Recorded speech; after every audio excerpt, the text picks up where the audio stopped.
Mijungu. The hashtag to use tonight is news. Meresha Owete is with us tonight on sign language. Let's get the show on the road, shall we? We begin tonight with our top story. Now, the process of impeaching Deputy President Rigathi Gachagua has begun in earnest, with the National Assembly laying down elaborate measures to handle the impeachment process.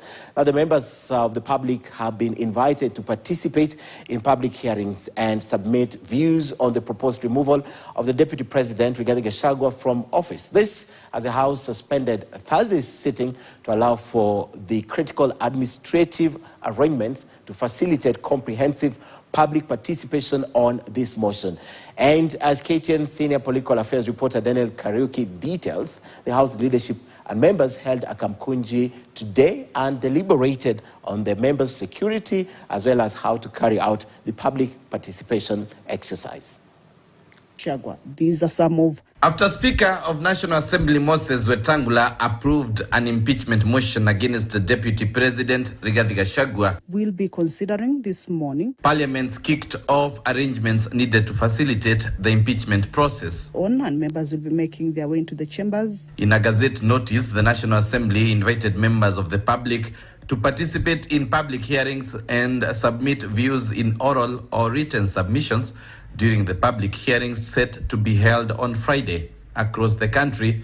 Arising from the members' briefing held earlier today, I wish to clarify that the public participation program additionally contemplates the collection of views at the constituency level. The MPs and House leadership held a kamukonji as they discussed on how the motion will be handled. Part of what discussed was the public participation exercise.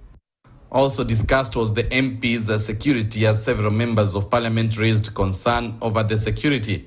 A big number of those who appended their signatures say their lives are in danger and want the IG to assure them of their security. This as the House suspended Thursday sitting to prepare for the public participation.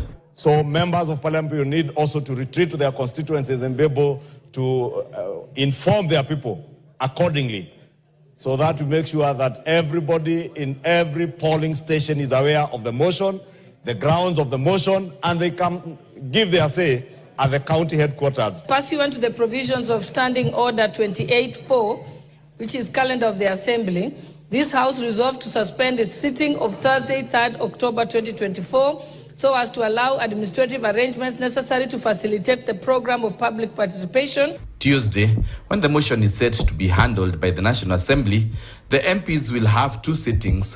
Each MP will be allowed time to ventilate on impeaching Gachagua, while Joyfree Rigathi Gachagua will be accorded 2.5 hours. We wish to move that the Deputy President is accorded an opportunity to be in this House and be heard.